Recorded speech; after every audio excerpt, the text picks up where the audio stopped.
Boa noite, estamos iniciando mais um programa de Olho na Saúde, sempre agradecendo o carinho, a sua audiência que você sempre teve conosco. E hoje eu estou com uma pessoa muito especial, gosto muito dela, é a doutora Adriana Marinho, ela que é reumatologista, a mais renomada do estado do Acre, está aqui conosco no nosso programa de Olho na Saúde. Doutora, seja bem-vinda ao nosso programa, é uma honra poder recebê-la aqui. Os nossos filhos estudam juntos, né? Então, assim, eu sou fã incondicional da sua filha Rebeca, quero até aqui que ela, mandando um abraço para ela, acho fantástico a forma com que ela fala, ela tem um futuro brilhante pela vida, assim como a senhora aqui hoje, falando um pouquinho mais dessa profissão de reumatologia, para que o nosso telespectador saiba o que é a especialidade de reumatologia. Seja bem-vinda, doutor. Obrigada, Eduardo. Muito obrigada pelo convite. Bom, a reumatologia é uma especialidade que cuida das doenças reumáticas, artrite, artrose, osteoporose, lúpus, as vasculites, principalmente as espondiloartrites, que são tão comuns e acontecem em pessoas jovens, e é o que a gente vai falar um pouquinho mais sobre isso hoje. Isso, você que é jovem, né, e às vezes tem dor lombar crônica, não é isso, doutora? Isso mesmo. Que está sempre se queixando e às vezes vai num posto ou vai numa UPA, toma um remédio, volta, melhora e tem o retorno. É bom lembrar que às vezes pode ser a espondilite anquilosante, não é isso? Isso, que é um tipo de reumatismo. Explique aqui para o nosso telespectador o que é isso, o que é essa doença, o que são doenças inflamatórias, não é? A dor na coluna é uma coisa bastante comum. Quase todo mundo, em algum momento da vida, 90% das pessoas, em algum momento vai ter dor na coluna. Então, às vezes tem um vizinho, pai ou tio, irmão que tem dor na coluna. Quando que a gente vai pensar que é um reumatismo que está ocasionando essa dor na coluna, Eduardo? Quando que a gente vai pensar, será que eu tenho um reumatismo causando essa minha dor? Quando? Quando a dor ela ultrapassa 3 meses, a gente começa a investigar. Quando essa dor piora à noite, se a dor piorar à noite, é um sinal que pode ser uma doença reumática. O paciente acorda travado, eu acordo meio enrijecido, até o sangue esquentar, eu tenho muita dor. Então, ela piora à noite ao acordar e piora também com o repouso. E o início dela antes dos 45 anos de idade. Certo? Então, isso é um sinal que pode ter uma doença reumática aí, principalmente a espondilite anquilosante ou a artrite psoriásica. A psoríase também causa uma dor, que ela faz parte do mesmo grupo da espondilite, então uma dor inflamatória, que é pior pela manhã, ela piora ao repouso, acorda meio travado. E uma coisa importante também que melhora com o uso de anti-inflamatório. Eu tomo Tocilax todo dia, então eles acostumam, eles aprendem a tomar anti-inflamatório, eles tomam mais à noite, porque sabem que a noite é pior, e eles conseguem acordar melhor. Então, eles têm o costume já de tomar anti-inflamatório. Eu tomo Tocilax, ou nimesulida, ou naproxeno, qualquer que seja o anti-inflamatório, porque ela tem essa característica. A dor inflamatória tem uma resposta boa ao anti-inflamatório. Enquanto está no efeito, melhora. Para o uso, volta a dor toda novamente. O que não é bom, né, doutora? Tomar anti-inflamatório, se você toma aí por mais de 5, 6, 7 dias, isso pode ter uma lesão direta em alguns órgãos seus, né, internos. Então, assim, não é tão bom. Por isso que nós trazemos aqui para você ficar de olho na sua saúde, as informações para que você possa ir saber como até se guiar com um profissional médico. E esclarecendo aqui para você que a reumatologia são doenças, né, inflamatórias crônicas, no geral, como é que eu vou dizer? Eu posso dizer assim, doutora, que são doenças que às vezes o organismo detecta também algo estranho dentro do seu próprio corpo e começa a combater o seu próprio corpo de uma maneira que não era para ser, né? Existe, Sim. Podemos dizer que a base seria isso, né? Isso, a maioria das doenças reumáticas, elas são autoimunes. Autoimunes quer dizer o quê? O próprio corpo desenvolve anticorpos para inflamar, causar uma inflamação. Então, uma inflamação na pele, como uma psoríase, que é uma doença autoimune, ou no lúpus, que ela não tem respeito por nenhum órgão, nenhum sistema, ataca olho, coração, pulmão, rim, fígado, pele, articulações, que é a maior doença autoimune que a gente tem.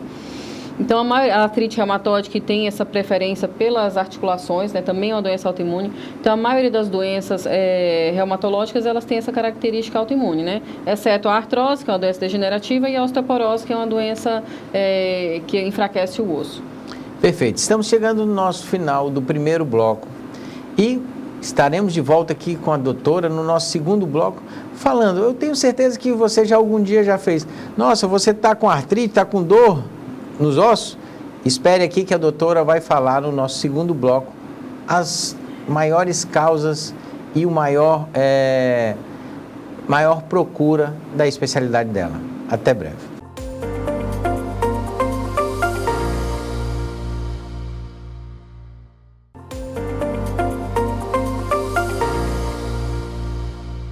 Estamos de volta no nosso segundo bloco aqui com a minha amiga doutora Adriana Marinho, ela que é reumatologista e vai nos falar agora que a maior procura no seu hospital, agora na sua clínica, né? Você está construindo, agora é empresária também, está construindo uma clínica chique, mas ela que já tem, o que é a maior procura dos nossos pacientes? É a lombalgia mesmo? A psoríase? Diga um pouquinho para a gente. Bom, Eduardo, a gente trabalha com dor, a dor lombar é uma coisa muito comum, a dor na coluna é muito comum. No consultório do clínico geral, a maioria das causas de dor de coluna, dor na região lombar, é uma dor mecânica. Dor mecânica é por desgaste. Geralmente é pessoas com mais de 50 anos, porque carregou um peso ou fez um esforço maior na academia. É uma dor que ela é breve, ela desaparece com 7, 10 dias no máximo. Essa dor, quando não ultrapassa 15 dias ou quando não acontece alguma alteração neurológica, ela não deve ser investigada.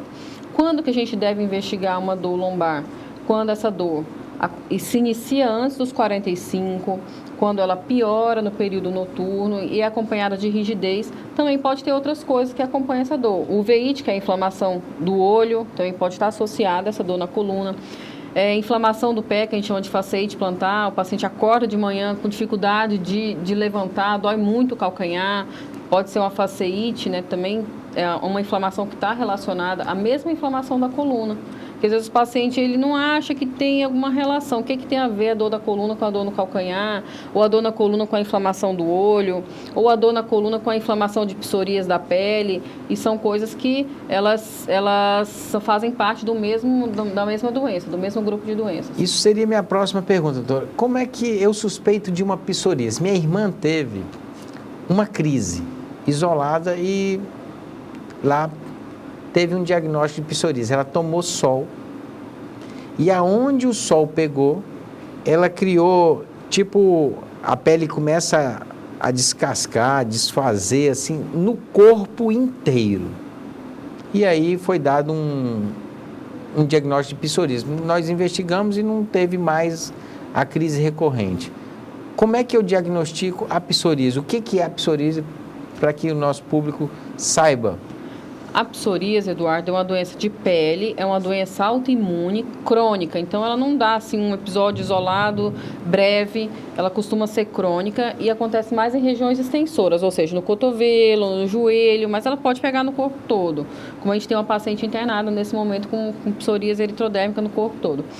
Então, assim, o diagnóstico, muitas vezes, ele é clínico, a gente visualiza muita produção de pele, porque é uma doença autoimune que faz produzir pele em excesso, principalmente nessas regiões, mas o diagnóstico definitivo é com a biópsia de pele. Às vezes a gente precisa, casos difíceis, que a gente fica em dúvida, a gente precisa tirar um pedacinho da pele e mandar para a biópsia para ter certeza desse diagnóstico. Me perguntaram se o calo é um tipo de psoríase naquele local. Existe relação disso ou não? Não. O que acontece, o paciente que tem psoríase, a pessoa que tem psoríase, quando ela faz uma lesão, um machucado, ela pode fazer uma reação no local, pode proliferar mais pele, dar alterações cicatriciais.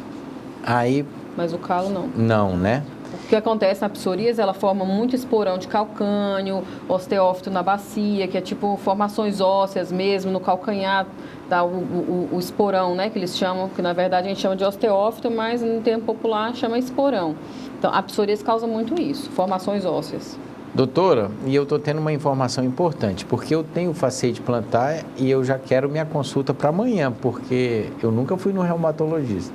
E olha que eu me informei e perguntei para vários médicos, falaram, não, isso aí vai passar, com o tempo passa, está perdendo um pouquinho do coxim, né, do tecido adiposo, não é isso?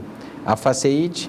E eu convivo com isso há mais de 6 anos, então eu acho que eu tenho que fazer uma investigação. A face é uma capinha do pé, né, que recobre o pé, então ela pode inflamar quando o paciente é obeso, brevilíneo, de idade, então o peso em cima do calcanhar, o que não seria até o caso. É super em forma, né, Eduardo? Então, não seria o caso do Eduardo. Então, quando o paciente é obeso, brevilíneo, de idade, a gente sabe que é a sobrecarga do peso em cima do calcanhar. Então, aqui fica o calcanhar, o corpo fica em cima, e isso inflama mesmo, causa facete plantar e depois o esporão de calcânio, né, que é o famoso esporão de galo, que eles chamam. Mas em pessoas jovens, principalmente homens, que têm dor no calcanhar, tem que ser investigada alguma espondiloartrite, ou espondilite anquilosante, ou artrite psoriásica, ou artrite reativa, ou artrite relacionada à doença de intestinal inflamatória, que causam diarreias, Crohn e retocolite. Então, tem que investigar, pelo menos um HLA-B27, né, um exame de sangue que a gente faz, ou uma prova de atividade inflamatória, para investigar a causa dessa faceite plantar. Toda dor que ela ultrapassar 3 meses, que é dor crônica, ela tem que ser investigada uma causa inflamatória. Ou seja, doutor, estamos chegando no nosso final do segundo bloco. Meu muito obrigado por você nos presentear com essas informações, né? Eu até estou aprendendo também, e olha que eu fiz raio-x, fiz várias coisas, mas com certeza eu vou lhe procurar a partir de amanhã. E queria que você aqui deixasse a sua palavra final para o nosso público, a importância, né, do acompanhamento. Eduardo, a gente viu um caso esse mês que me chamou muita atenção. Um jovem, né, do interior, desde os 20 anos, que tem dor na coluna. Ele está com 30 anos hoje. Ele chegou na fundação para a gente, né, no SUS, com muita dor, usando corticóide há 10 anos. Ele chegou com sequelas do corticóide. Então, o remédio que usava para dor quebrou toda a coluna dele. Então, ele não aguentava ficar em pé, todas as vértebras quebradas, com 30 anos de idade. Então, assim, ele tem uma doença chamada espondilite, que causa dor na coluna. Ele tomava um remédio que causou uma outra doença, que foi a osteoporose. Então, ele tem a dor da espondilite e a dor da osteoporose, agora todas as vértebras quebradas. Então, o alerta é, se tem dor na coluna há mais de 3 meses, uma dor que piora ao repouso, acorda travado, tem alguma história familiar de espondilite, tem rigidez matinal, dor na planta do pé, tem que investigar doença inflamatória, principalmente espondilite anquilosante ou artrite psoriásica. Tem que investigar porque são doenças que têm tratamento. O tratamento é disponibilizado pelo SUS ou pelo plano de saúde. O tratamento é muito eficaz, a qualidade de vida da pessoa, ela muda demais, ela se transforma, a pessoa tem outra vida, ela consegue dormir. Porque a pessoa, quando está muito inflamada, com a doença muito ativa, ela não dorme, a dor fica procurando posição, não tem como dormir. Então, assim, tem que procurar ajuda, procurar tratamento, porque o tratamento ele é bastante eficaz, ele evita sequelas, tá certo? Perfeito. Muito obrigado, doutora, e até o nosso terceiro bloco.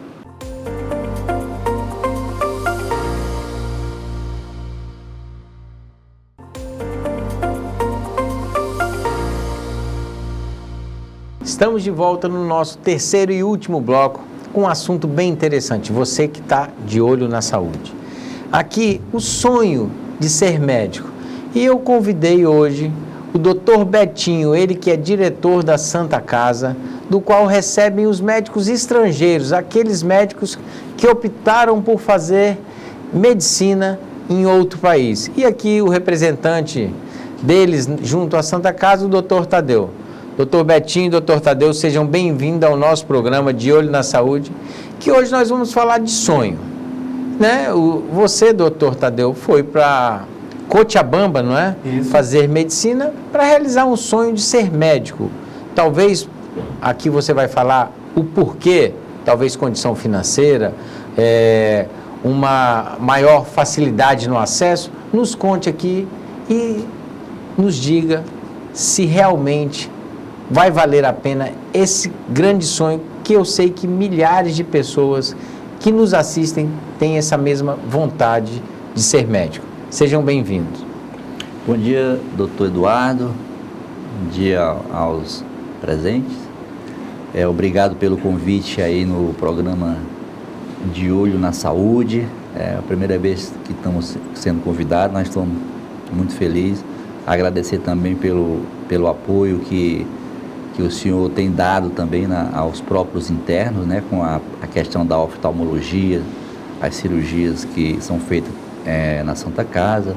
Todos eles participam, os médicos que são do seu grupo orientam, né? Então nós estamos felizes pelo apoio, principalmente do senhor, e dizer que a Santa Casa ela é uma instituição que recebe realmente os estrangeiros, médicos estrangeiros internos, através de convênios entre universidade e hospital, e eles, ali onde eles completam a sua carga horária, que é a carga horária da prática final.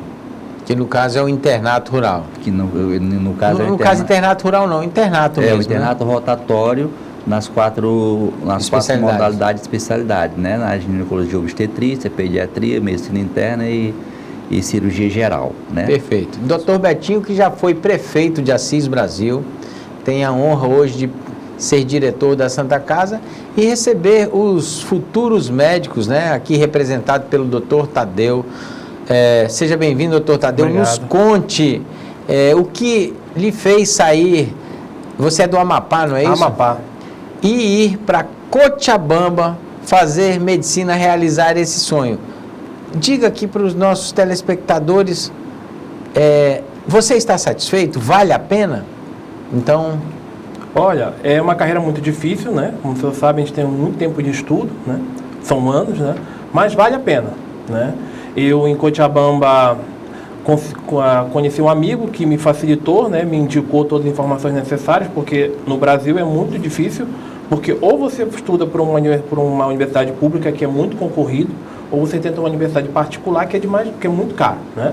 Eu fui para Cochabamba, né, um amigo me ajudou e foi um desafio muito difícil, né, estar no exterior, porque alguns aspectos da formação são mais complexos, mas valeu a pena, né? Eu tive uma experiência muito incrível, né? Em Cochabamba fui até bombeiro voluntário, né, como um SAMU. Olha que legal. Né? Lá, e isso me possibilitou muito na carreira, né? Então, eu acredito muito nos médicos formados no exterior. Tanto eu acredito que eu sou casado com uma médica formada no exterior. E ela formou em Cochabamba também e é cardiologista hoje. Então, assim, é um sonho, né? A dificuldade no acesso hoje às faculdades federais fazem com que, no caso que você nos contou, com que exista essa procura, né? Por uma faculdade mais acessível. E aquela pessoa que está nos assistindo, como é que ela pode se informar, ter acesso? Como é que foi? Você foi avisado por um amigo, chegou lá, tem que fazer uma prova. Como é que é o ingresso na faculdade de medicina, no caso na Bolívia que você faz? Olha, o ingresso inicialmente você não tem um vestibular exatamente, né? O nosso vestibular é quando nós nos formamos, né? Que ao final do curso, né, antes de se formar, nós fazemos um exame chamado exame do grado, né? Que é um exame de uma banca, né, que vem membros do Ministério da Educação, Ministério da Saúde, onde você vai defender um caso de um paciente, é uma prova oral, né? Se você for aprovado, você é declarado formado e recebe seu registro médico, no caso boliviano, né? Para você, essa é a nossa prova de forma para formar.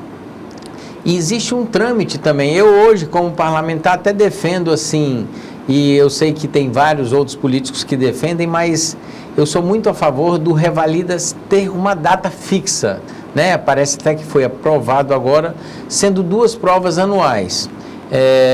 E é importante vocês poderem se programar, né, para fazer, porque o sonho de vocês que estão fazendo medicina lá é retornar para o Brasil e ficar junto da sua família, não é verdade? Isso. Na realidade, o Revalida é realizado 2 vezes no ano, né, pela nova lei que teve, de 2019, né? Há algumas críticas, né, porque alguns aspectos dessa prova, que são em 2 fases, uma teórica e uma prática, que às vezes está extrapolando perguntas de um médico residente, sendo que você é um recém-formado, um clínico geral, né? Mas está tendo 2 vezes no ano agora. Entendi. E lá em Cochabamba, como é que é a vida lá em Cochabamba? Qual é o custo? Diga aqui para o nosso público, eles querem saber, eu estou deixando de pagar uma faculdade particular aqui no Brasil, que em média de mais por volta de 10, 11, 12 mil aqui no nosso estado. E lá, qual é o gasto que você tem? Para que ele saiba se pode ir ou não. Olha, hoje, né, por uma questão da cotação do dólar, né, porque tudo é em base na cotação do dólar, né, internacional. Mas hoje o custo ele está menos um pouco bem menos do que uma faculdade particular, né? Hoje uma faculdade particular em Cochabamba inicialmente está em torno de R$ 1.600, né, convertida na nossa moeda já, né? A mensalidade, né? A mensalidade. R$ 1.600 a pessoa é só para a faculdade. Só para a faculdade. E a manutenção, a sua vida lá lhe custa mais quanto? Olha, pelos parâmetros como está hoje, mais uma base de aproximadamente R$ 3.000, né? Para se manter hoje, né? Porque você tem muito deslocamento, muitos estágios, né? Alguns cursos fora a parte da universidade, né? R$ 3.000 no total ou mais R$ 3.000? Mais R$ 3.000. Então vai dar em média de R$ 4.500. Isso, a metade geralmente de uma mensalidade que é no Brasil. Entendi. Né? E qual a importância hoje desse convênio que existe com a Santa Casa de vocês terem a oportunidade de fazer, no caso, o último ano, que é o internato, né, a imersão direta da prática das especialidades junto à Santa Casa aqui no Brasil? Qual foi o benefício que você observa podendo retornar ao Brasil e terminar a sua faculdade? Doutor Veloso, uma questão é que podemos aprender os protocolos do Brasil, né? Como também questão do SUS, né? Que são alguns diferenciais, né? Técnicas novas, né? De procedimentos médicos, né? E fora que nós estamos no nosso país, né? Muito mais tranquilo, muito aconchegante, né? Perfeito.